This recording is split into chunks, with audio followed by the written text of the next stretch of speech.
Good morning, Fort McMurray, Wood Buffalo, and the rest of the world. You've tuned in to the Mac City Morning Show. I am your host, Elliot Pierre. We're going to start today's episode off the same way we start every episode off, with a moment of gratitude. I know you could be doing a million other things with your time, and the fact that you spend it with us truly does mean the world to me. So thank you. On that note, Tanner, hit him with the intro.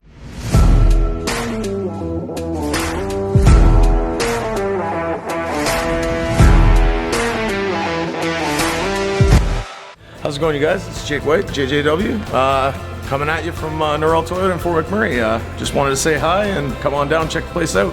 Hi, my name's Richard. I'm the service manager here at Norrell Toyota. Hi there, I'm Adam. I'm here at Norrell Toyota. I'm a product advisor. Hi, I'm Cass. I'm the appointment coordinator. Happy to help you. Hey, it's Keith Simpson here. I'm the general manager of Norrell Toyota, soon to be Fort McMurray Toyota. Pretty excited for our new dealership. As you've seen, you met all my staff. These guys are all my family. We're here to take care of you. Come on down and be part of our family. And we are back. Big shout out to our title sponsor, Norrell Toyota. We really do appreciate your ongoing support. As everybody at home knows, I do not introduce my guests because they can do a better job at that than myself. So sir, can you please tell everybody at home who you are and what you're about? Yeah, so my name is Sam Clausen, and I'm head coach for the Fort McMurray Oil Barons from Watrous, Saskatchewan, and my family and I are excited to be here in Fort McMurray. Where's Saskatchewan? Watrous. Where's that? It's about an hour southeast of Saskatoon. Okay. Yeah. All right. So how many people live in that community? 2,000. What was that? Probably like? just under 2,000, yeah. What was that like growing up there?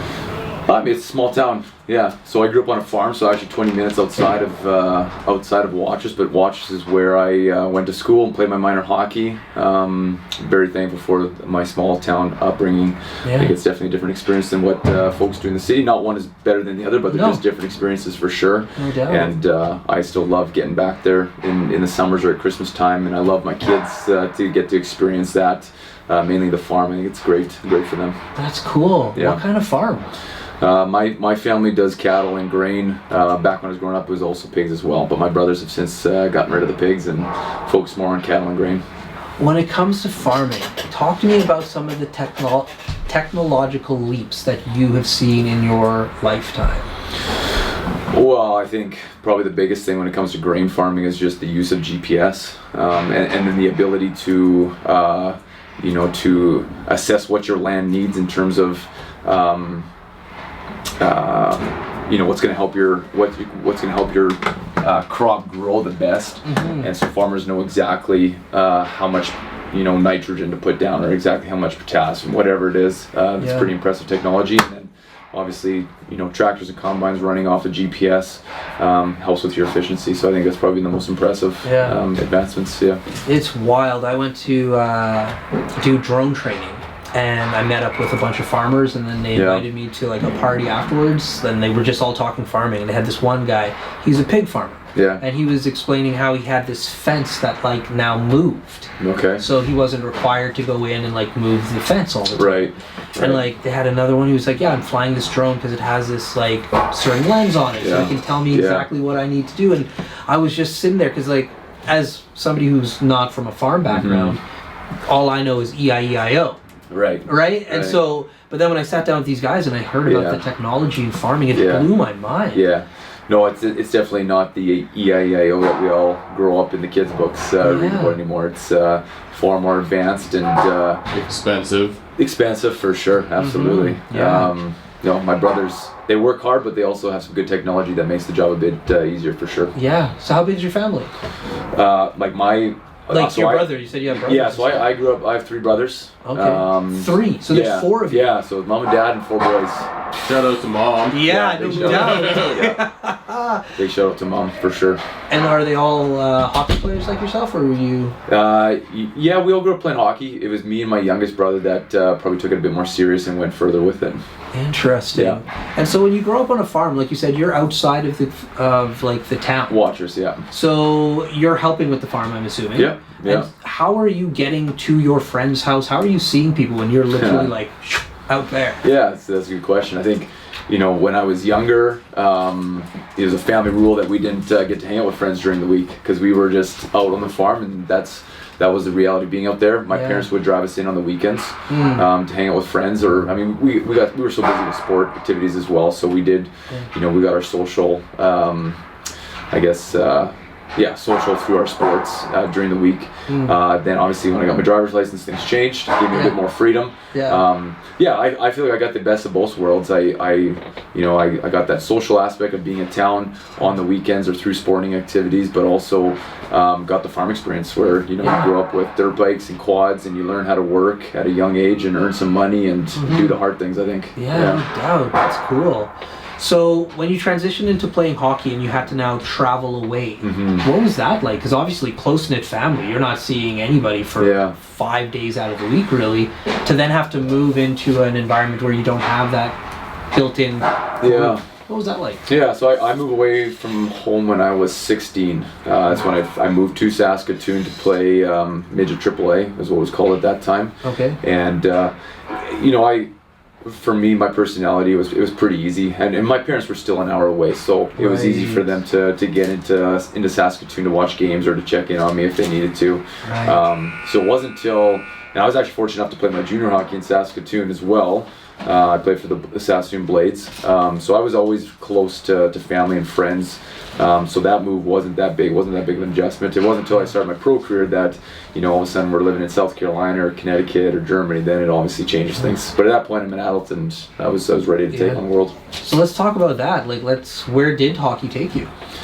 Well, after my junior career with the Saskatoon Blades, I was fortunate enough to get an entry-level contract with the New York Rangers, and so I spent 4 years in their farm system, 2 years in the East Coast, 2 years in the American League. So I was Greenville, South Carolina was their East Coast team, and then Hartford, Connecticut was their American League team. So I did that for 4 years, and then after that made a decision to take an opportunity overseas in Germany. And so my wife, and at that point we had our oldest daughter, we went and played in Germany for 3 years. Wow. And so then how did you end up from Germany here? There must have been a few different connections. Actually when I was done playing, I actually wasn't planning on coaching. We moved back to Watrous.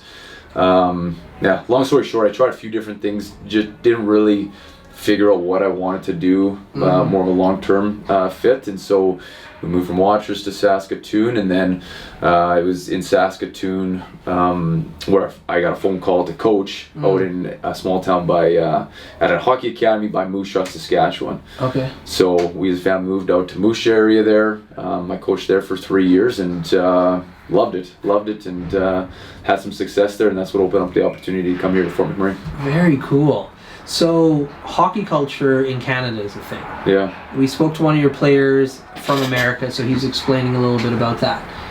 What's it like in Europe? I mean, certainly not as big as soccer. Yeah. But there's there's a culture there that when it comes to sports, it doesn't matter what sport it is, they're all in. Like it's probably when I look back at my hockey journey, every spot I played, I loved different aspects of it. But when it came to Germany, it was really probably the most well-rounded experience. High level of hockey. The fans were incredible. We had a 16,000 seat arena. We probably averaged about 12,000, but a lot of games would just sell out at 16,000. Wow. And they were incredible. They like much like you see on TV when it comes to soccer, they chant the majority of the game. There's a lot of energy. They're all in on their fan. When they're cheering. That's really cool. And so you had a young family when you moved over there. Yeah. What was that like for them living abroad? And I'm assuming they don't speak the language. Yeah. No, my wife is, she's amazing. That was a big move because we had just had our oldest daughter, Abby. She was born in South Carolina. And then that summer we make the decision to go over to Germany. And so we moved there with a 2-month-old, and I still remember so we got to Hamburg, is where I played for 2 years, and the main sponsor there was a travel agency. And so we get there, get my family settled in, meet the team, and it's like 3 or 4 days into this thing, and all of a sudden the team announces that that this travel agent, the main sponsor, is gonna fly us to Turkey for a couple days. Yeah. So, I just moved my family and a brand new newborn, and we don't really know anybody there, don't know the place, and now I'm leaving for a few days to go on basically a team party. Exactly. So when I look back at that, I think, man, my wife was a warrior, and she was so supportive throughout my hockey career, and still is as a coach. She's amazing. That's awesome. Yeah. So living in Germany, Yeah. what's that day to day like? I've never been to Germany, so. Well, I think my day to day there probably is a little bit different than most Germans experience. Like I was a hockey player, right? So I think for us it looked like our work day was, you get to the rink at 9:30 in the morning. Well, probably 8:30 actually. Practice at 10. Yeah. We'd be on the ice for an hour and a half, and then it was, a team workout or something like that. But I usually be done my work day around 1 o'clock, and then you have your games. So on the weekends, those are the longer days, or you're on the road for 3 or 4 days in a row, depending on what the schedule's like. So that was my experience, and I'm not sure that's. So we spent a lot in the afternoons. You're either doing some community event type stuff, or my wife and I would go to a local cafe, and I mean they're big on their bakeries there, so go have a coffee and a pastry and something like that. So with that grueling, oh man, Tanner tapped his watch. That means we're out of time. Wow, so, that was quick. Yeah, but before I cut you loose, everybody gets a shameless shout out or plug. So you have the mic, the camera, the lights. Have fun. Well, I'm gonna give a shout out to my family. I was just talking about my wife Jalen, and then I've got 3 kids now: Avalie, Kate, and Jace, and they are loving Fort McMurray. So big shout out to the community of Fort McMurray. It's been a great transition here, but I'm so thankful for my wife and my kids for the support that they give that allows me to coach, because it is a grinding season. And so I want to say thanks and I love you. There we go. Awesome. Well, Fort McMurray with Buffalo, the rest of the world, that's been another episode of the Mac City Morning Show. From the bottom of my heart, thank you very much for tuning in. Big shout out to our title sponsor, Neural Toyota, as well as Carrie from Patchouli Rose and the beautiful people at Coldwell Banker. Hope everybody's having a great day, and we'll see you tomorrow. Peace. Hi everyone, it's Carrie with Patchouli Rose here at Thickwood Barbershop. If you're wondering what to get your loved one this season for Valentine's Day, I make an all-natural anti-aging skin serum called Good Skin. It's good for men and women, and it's available for purchase here at the barbershop, downtown at the corridor shops and events, and on my website. Thank you for your support.